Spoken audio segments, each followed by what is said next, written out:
গরমের এত তাপ যে তরমুজের ভিতরটাও শুকিয়ে গেছে, আর আমরা তো মানুষ, সেটা তো হচ্ছে মানে কি বলবো, কিছু বলার নাই। ফ্যামিলি ব্লগ থেকে সবাইকে জানাই আসসালামু আলাইকুম। কেমন আছো সবাই? আশা করছি সবাই ভালো আছো। আমিও আলহামদুলিল্লাহ আমার পরিবার নিয়ে অনেক অনেক ভালো আছি। এই ভিডিওটা ছিল নোয়াখালীর। জান্নাতের বাবা হচ্ছে ভিডিওটা করে রেখেছিল, তো আমার কাছে দেখে বেশ অনেক ভালো লেগেছে ভিউটা, তো ভাবলাম তোমাদের সাথেও শেয়ার করি।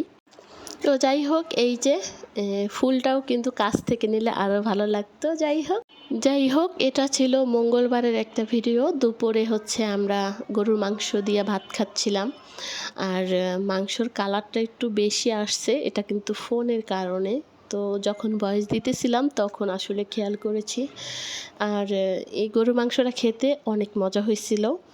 আর ইদারিং হচ্ছে মাছ মাংস খেতে খেতে আর কিছু আসলে রান্না বাড়াই করতে ইচ্ছা করে না। তো ভাবলাম আজকে আর রান্না বাড়া করবো না, যেগুলা ভিডিও বানানো আছে ওগুলাই হচ্ছে একটু শেয়ার করি। আর মাংসটা খেতে কিন্তু দারুণ মজা হয়েছিল। জান্নাতের বাবাও হচ্ছে খেয়ে বলেছে অনেক মজা হয়েছে। আর আমি হচ্ছে এখান থেকে একটু আর কি নিচ্ছিলাম। আর আমি হচ্ছে মাংস তো একদম খেতে পারি না, একটু হাড্ডি আর কি খেয়ে থাকি। হাড্ডি আমার কাছে ভাল লাগে। একটু ছালাদ নিচ্ছিলাম, তার সাথে লেবু। তো সব কিছু মিলিয়ে আজকে ভালোই লাগতেছিল। আর গরুর মাংস যেদিন রান্না করি জান্নাতের বাবার তো আর কিছুই লাগে না, ওটা দিয়েই হচ্ছে তার ভাত খাওয়া হয়ে যায়। আর আমার স্পেশালি হচ্ছে গরুর মাংসের ভিতরে যদি একটু আলু দেই, আমার কাছে আলুটা খেতে বেশি ভালো লাগে। তো কার কার কাছে মাংস রেখে আলু খেতে ভালো লাগে আমাকে কিন্তু কমেন্ট করে জানাবে। তারপরে হচ্ছে এই যে রাত্রে একটু ফল নিয়ে আসছিল, এখানে 2টা নাশপাতি নিয়ে আসছে, তার সাথে কলা নিয়ে আসছিল। কলাগুলো একদম ভালো না, দেখতে যতটা সুন্দর খেতে অতটাই বিচ্ছিরি ছিল, মানে ভিতরে হচ্ছে গোটা গোটা, একদমই খাওয়া যাচ্ছিল না। তো যাই হোক, আর এখানে হচ্ছে এই যে তরমুজ নিয়ে আসছে। তরমুজটা হচ্ছে দেখতে যতটা সুন্দর খেতে ততই বিচ্ছিরি ছিল। মানে কি বলবো, ওই যে রোদের কারণে ওর কলিজা হচ্ছে একদম শুকিয়ে কাঠ হয়ে গেছে।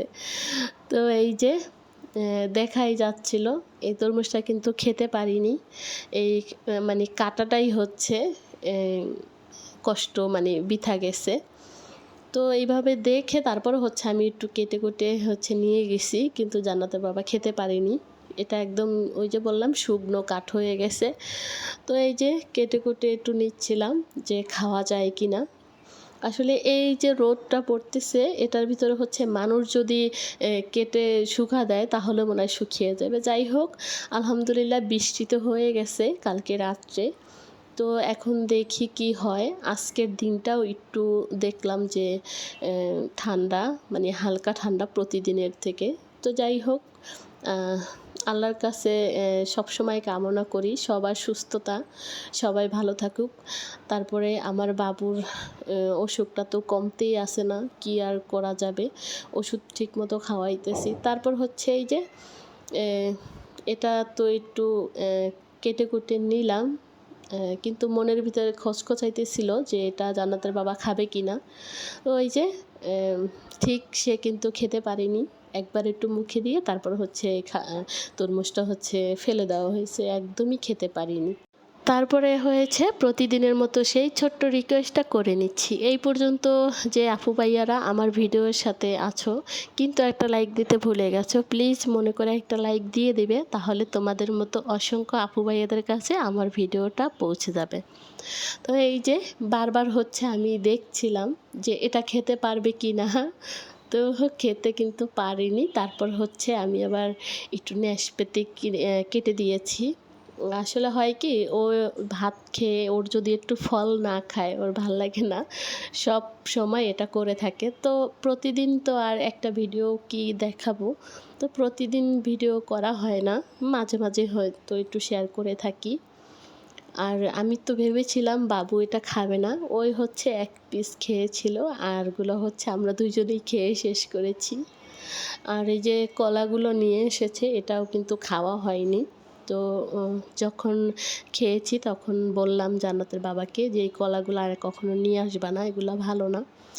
যাই হোক, ভিডিওর একদম শেষ পর্যায়ে চলে এসেছি, এখন হচ্ছে খেতে চলে যাব। তো সবাইকে টাটা বাই বাই, সবাই ভালো থাকো সুস্থ থাকো, আমাদের জন্য দোয়া করো। আল্লাহ হাফেজ।